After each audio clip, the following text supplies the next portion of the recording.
We've been together for 5 years now. It all started when we connected on Facebook, and sparks flew immediately. We went on a few dates and had a great time.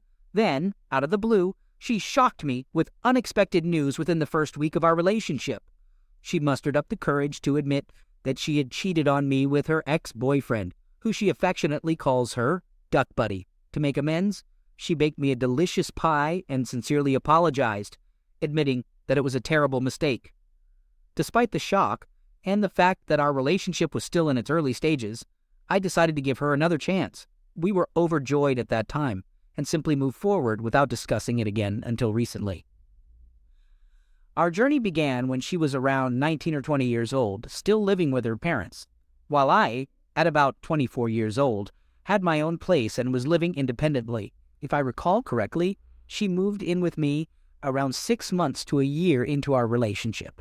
We made a decision to rent a place closer to our families and friends, so we could spend more time with them. We couldn't be happier, exploring all the amazing attractions, hiking, and going on vacations all around our state. She tends to be more reserved and shy, but she's also incredibly determined and loves sharing our adventures on social media. Around 2 to 2.5 years down the road, she drops a bombshell on me. She's pregnant. I didn't see it coming because I assumed she was on birth control, but despite the surprise, I have complete confidence in our relationship, and I'm thrilled to embark on this new chapter of my life. We welcome our bundle of joy into the world. He arrives precisely on the day the doctors had predicted, and the labor is a breeze, lasting less than an hour. It couldn't have gone any smoother. We're blessed with a perfectly healthy baby boy. And boy, does she flood social media with countless pictures, capturing every precious moment of our life together. Up until now, I can confidently say that we've never had a major fight. At most, we would agree to disagree, and we used to look down on other couples who were constantly bickering.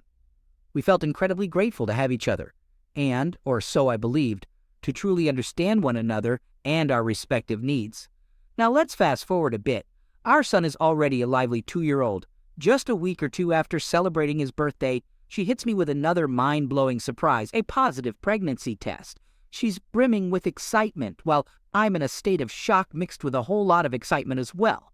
She's just barely a week into the pregnancy, but she's already sharing the news with all our family and friends.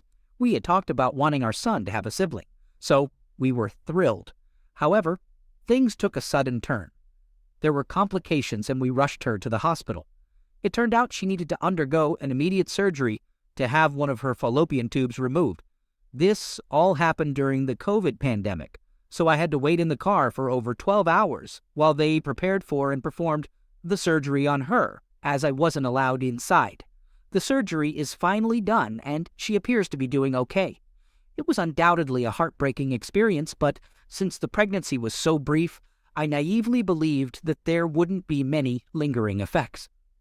At that time, I was unaware of the potential impact that such a surgery could have on a woman.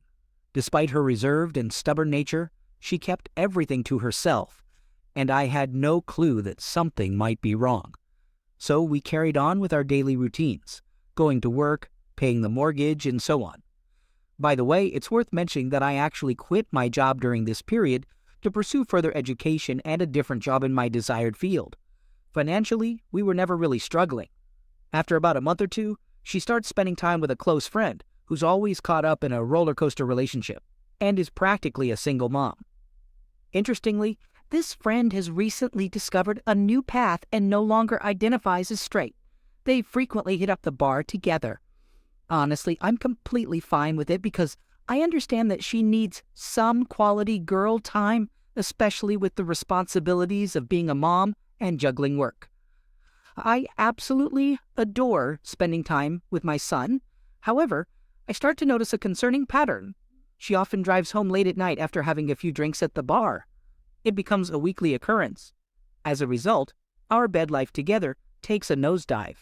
It was never super active to begin with, as she never seemed to have a particularly high desire, but I was understanding and tried to work with her on it. But it reaches a point where it's almost non-existent, and I bring it up to her. Unexpectedly, she expresses her desire to take a break and temporarily move back in with her parents. I agree, thinking that some space might help rejuvenate our relationship.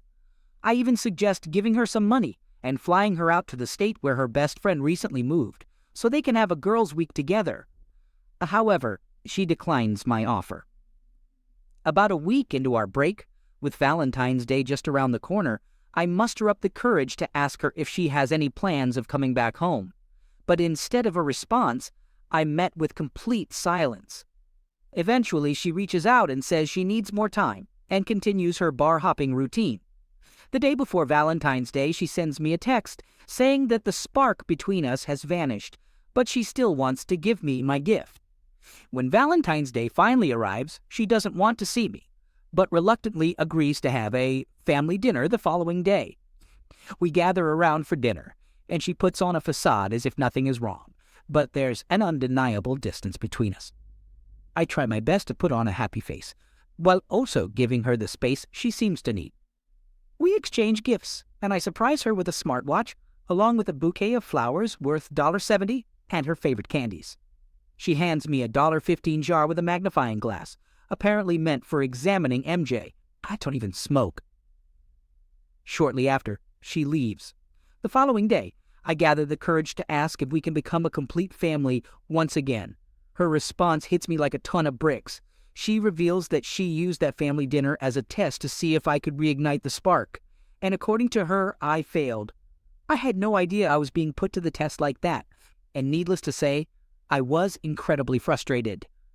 This period became one of the toughest times in my life, as I already carried deep-seated abandonment issues stemming from my own parents. Things take a turn for the worse. I uncover the painful truth that she has been unfaithful to me. And guess who she's been cheating with? None other than the 34-year-old bar manager, a guy with his own set of baggage, a couple of kids, and even HPV. It's interesting because I happen to be good friends with his coworkers from the same bar. And let me tell you, they don't have a single positive thing to say about him. In fact, they describe him as offensive and disrespectful towards vulnerable women. This period becomes an amplified nightmare. The only thing that keeps me going is the thought of leaving my son behind. Unable to bear being in the house where we raised him, I seek refuge at my parents' place. Night after night, I'm plagued by nightmares, leaving me unable to sleep more than a mere 4 to 5 hours a night for an entire month. Meanwhile, her parents are furious with her and even threaten to kick her out. But to be honest, I'm terrified at the thought of who my son would be around on the days she has custody. Despite everything that has happened, she continues to rely on alcohol and spends as much time as possible with this other guy. She claims he's a crutch for her, helping her get through whatever she's going through. I've done everything within my power and within the bounds of the law to put a stop to this. It's kind of embarrassing to admit, but I even confronted the guy directly and attempted to bribe him to stay away from her. I felt like I had to exhaust every option available. All I want is to have my family back together again, and I'm willing to do whatever it takes. Now it's reached a breaking point where her parents have issued an ultimatum. They've told her she must let go of this guy and find a way to navigate through her struggles without relying on him as a crutch, or else she'll be kicked out and they'll take custody of the child on her designated days. She's torn apart my family and is even driving a wedge between herself and her own family. We're all left scratching our heads, wondering what on earth is going through her mind that she wouldn't even make an effort to repair our family for the sake of our son. She keeps insisting that she needs to find herself. It leaves me in a state of confusion. What should I do? Do I wait and try to mend our relationship? Or is it a lost cause beyond repair? All I want is to be with her and our son, creating a happy home together. Second story. I'm taking complete ownership of the situation without making any excuses. Our relationship started 5 years ago when we were still in our youth. Me, a 23-year-old woman, and him, a 26-year-old man. I understand that many people might suggest breaking up and moving on since we're young, but we love each other deeply, and breaking up is not even on the table. I'm ready to do whatever it takes to hold on to him. Let me give you a bit of background. My brother and I grew up in a highly dysfunctional household with an alcoholic father. As a result, we developed a strong desire to please others and constantly seek validation from new people. In my case, my self-esteem hit rock bottom. I would engage with anyone who showed me even the slightest bit of attention, not because I was genuinely attracted to them. I preferred male friends because the attention they gave me felt more satisfying than what I received from female friends. Deep down, I knew their true intentions, but it didn't matter to me as long as I got the attention I craved. Before meeting my current partner, I had one boyfriend who cheated on me, and in response, I cheated on him as an act of retaliation. So I was always cautious and mistrustful in relationships. Everything turned around when I met my fiancé. He brought a sense of completeness into my life. The way he treated me like royalty and took care of me was absolutely perfect. We did hit a bit of a rough patch in the beginning because I was still in denial about some of my male friends making advances on me, even though it was pretty obvious. But we quickly addressed that issue and went on to have the most incredible 2 years together. I was fiercely loyal to him. Any guy who tried to flirt with me or even send me a message would get blocked immediately, and I would make sure to send him a screenshot as proof. Then he landed a job at a modeling agency, which brought him into contact with a lot of famous and stunning women. He started traveling frequently for work, and all of a sudden, he changed his cell phone password. He started getting close to a girl who openly expressed her love for him, but he turned her down, and I saw the messages myself. A few days later, my brother caught him talking to her on the street, and it devastated me. He tried to convince me that nothing was going on, but I was tired of constantly feeling this way. I'd always been open with my phone, willingly sharing my password with him because I had nothing to hide. However, when I tried to check his phone once, he snatched it away from my hand so abruptly, which raised even more suspicion and caused me to lose sleep over it. My family, female friends, and acquaintances all thought I was being naive, saying things like, "He hangs out with models, so of course he cheats." The whole situation was driving me crazy. When I started working at the hospital, I shared with my colleagues that my boyfriend had a job at a well-known modeling agency. Instead of taking it seriously, they all laughed at me. I became the subject of constant teasing, with remarks like, "Where's your boyfriend? Probably surrounded by models, being faithful, ha ha ha." It hurt me deeply, and I ended up crying every day. Even my boss joined in on the jokes, telling me to stop being foolish and suggesting that my boyfriend was cheating on me. He criticized my appearance, saying I looked like a nun and that I should wear makeup, be more outgoing, and live my life as a young woman. I never had any attraction or interest in my boss, but I followed his advice nonetheless. Strangely, once I made changes and started wearing makeup, he began complimenting me, and we started exchanging glances frequently. It felt like I was reverting to my old self. I craved attention, compliments, and the excitement of being a teenager and meeting new people. Then one day, he kissed me and I kissed him back. We started texting each other constantly, even though deep down, I knew my boyfriend had cheated on me with some of the girls he worked with. I felt guilty, but I used my boss as a way to seek revenge. Our connection wasn't healthy, though. He never prioritized my pleasure, and most of the time he was a jerk. But whenever my boyfriend acted suspicious again, like hiding his phone or dismissing my concerns about his faithfulness, I would turn to my boss. We got physically close about 4 times, but I often made excuses and turned him down. We kissed on 3 occasions. This went on for about 2 months. Later, the higher-up boss at work fired me along with a bunch of other people for reasons unrelated to my situation.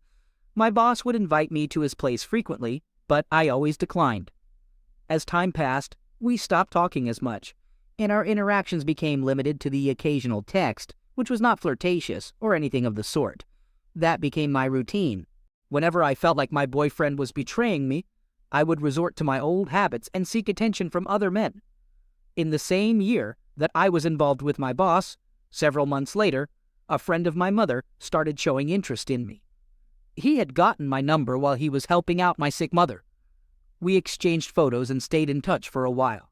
The only reason things didn't get physical between us was because when we met in person for the first and only time, his kiss was absolutely terrible, and I couldn't continue. I turned him down many times when he suggested Netflix and chill, but we kept in touch sporadically until it fizzled out. Whenever my boyfriend started acting up again, I would unblock some past fling or someone I knew would hit on me. The following year, I cheated on him online with 3 different people for a brief period of time. However, since they eventually stopped giving me the attention I craved, and all they were interested in was texting, it didn't last long. Last year, I landed a different job and once again betrayed him by being physically unfaithful. He was literally staying in this model house project for a whole 3 months, and emotionally, it was the toughest time for me, with a guy I had kissed back when I was around 14 years old. We shared pictures, texted each other, and I went to meet him at his friend's place nearby. We got close, but he'd finished in just about 2 minutes. It was incredibly frustrating. He freshened up and came back, but I was still disappointed. So after about 10 minutes, I made up an excuse and left. He kept messaging me persistently, so I eventually decided to block him. Do you remember the guy I cheated on my ex-boyfriend with? Well, I unblocked him and we started talking again. By that time, I was fully indulging in my old habits of seeking male attention. He was dealing with illness and was hesitant to send me any candid photos, especially shirtless ones, since he was aspiring to be a bodybuilder. His medication had taken a toll on his libido, and when I expressed interest in being close with him, he turned me down. We crossed paths 5 times, 3 times on the bus. I would go out of my way to the same bus stop just to spend time with him. Once on the train, nothing happened. We just talked, and once near my house. He wanted to kiss me during our meeting near my house, but I declined because I was afraid someone might see us walking closely together. However, during our bus encounters, we did share a few kisses. His kissing skills weren't the best, but I enjoyed the attention and reminiscing about our past stories. We attempted BJ on the bus for about 3 seconds, but his low libido made it more about kissing and talking than anything else. When he was feeling better, he invited me to sleep with him, but I turned him down since he had done the same to me before. My boyfriend asked me to marry him, and even though I said yes, I couldn't shake off the guilt. Our relationship had become strained. He was fed up with my constant suspicions, and I was exhausted from feeling like he was betraying me. We argued frequently, which led us to postpone the wedding. It felt like we had lost hope in our relationship. I was getting almost zero attention from him, and it was absolutely terrible. We had been together for about 5 years, always passionate, and we were like rabbits in a bed. But now we felt like strangers to each other. I was still working at the same place, and there was a security guard I knew from my younger days. We began texting each other frequently, but there was something different about him. The attention he gave me reminded me of the kind my boyfriend used to give me. We had deep conversations about life and shared our problems. I found myself missing him and thinking about him every day, and eventually I fell in love with him. His kisses were amazing, and we would meet in a secluded stairwell he knew about. We even went to a motel a few times. Although our closeness was brief, he couldn't control his desire in a small private space. He was incredibly considerate, funny, and took care of me. He gave me the attention I had been craving. We met up around 20 times over the span of 3 months, and we had closeness in the stairwell 3 times, and in a nearby motel twice. The difficult part was that he was married with a baby daughter, and I despised the fact that I was contributing to breaking up a family. I felt an overwhelming sense of guilt because this time it wasn't about seeking revenge. I genuinely couldn't stop thinking about him. I had a strong crush on him and craved the attention he gave me. I attempted to end things with him a few times, but whenever he texted me and threatened to cut off contact if I didn't meet him in the stairwell, I couldn't bear the thought of losing that attention. I rationalized it by thinking, if I tell my fiancé about this, he'll never forgive me, so I'll keep this other guy around just for the attention. So, we would still meet occasionally, but it was no longer about anything close. Unexpectedly, my relationship with my fiancé improved, and he became the loving man I had been infatuated with since the beginning of our relationship. I finally felt happy again, but at the same time I was deeply depressed and afraid. Now that our relationship was in a better place, my perspective toward the other man completely changed. I no longer desired anything with him. I wasn't attracted to him anymore. I mustered up the courage to confess some of my actions to my fiancé, and it was incredibly difficult. I cried a lot, felt deeply ashamed, and tried to downplay the extent of it. But he was digging through my phone like a detective and uncovered some things. He broke up with me, and I was in a state of desperation, selfishly craving attention and stability. That's when I started lying to the other guy, but he was getting tired of me because I wasn't giving him any attention once my relationship with my fiancé started improving again. I found myself alone, devoid of any attention, as my fiancé blocked me on every platform. In a moment of desperation, I decided to fabricate a story to the other guy, professing my love for him and wanting to be his girlfriend. However, he sent me a 2-minute voice message saying, "You say one thing and do another. I'm tired and I can't trust you." I didn't respond. Eventually, my fiancé agreed to meet with me and came across the last conversation I had with the other guy. It devastated him, as he believed that I truly loved the other guy. But the truth was, I never stopped loving my fiancé even for a second. His wife eventually found out and reached out to my fiancé. They probably collaborated out of revenge, and together they uncovered all the details about me and her husband. She confirmed some of the things I had told him, like the fact that her husband was 24 and needed medication for his performance in bed. I didn't hold back and revealed information about every other guy, even the ones he would never have discovered on his own.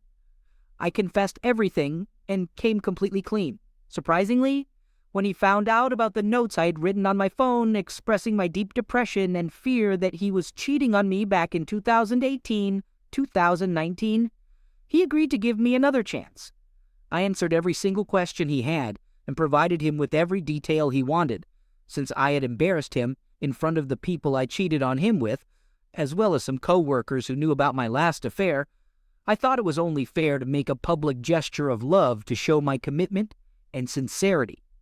I got his name tattooed on my wrist as a permanent symbol of my commitment. I have no privacy anymore. I gave him access to all my passwords. I'm willing to be patient and understanding through all the ups and downs of our relationship.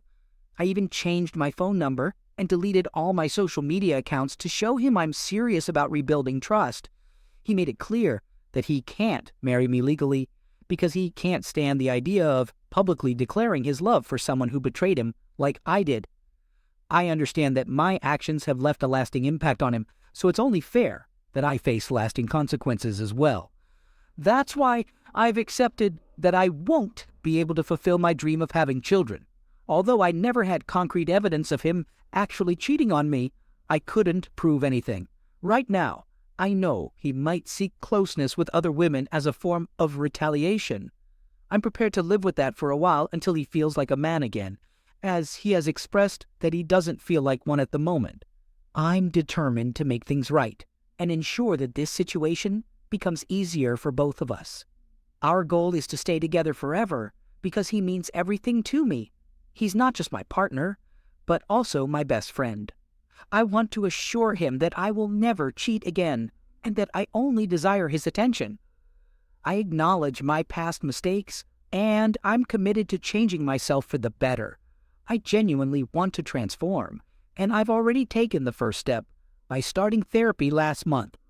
We took some time apart, and during that period, I realized just how deeply I love him. To those who have experienced betrayal, I'm seeking advice on how to demonstrate to him even more convincingly that I'm willing to go through anything to keep him in my life. What actions can I take to rebuild his trust and show him that I'm fully committed to our relationship? I promise I won't ever betray him again. I want to clarify that I didn't cheat on him unless I had reasons to suspect his own infidelity. However, in light of everything that's happened, I've made some significant changes. I quit my job, my relationship with my brother has suffered, and I've lost a considerable amount of weight due to the stress. But I'm determined to transform myself into the best version of a woman I can possibly be. It's important to note that I was fiercely loyal to him throughout our 2-year relationship, and staying faithful was never a challenge for me. I neglected to mention that I experienced some urinary infections before, and when I discussed them with the doctor, they inquired about unprotected contacts. It led me to speculate that these infections might have been caused by him being close with other women. So yes, most of the time we used protection.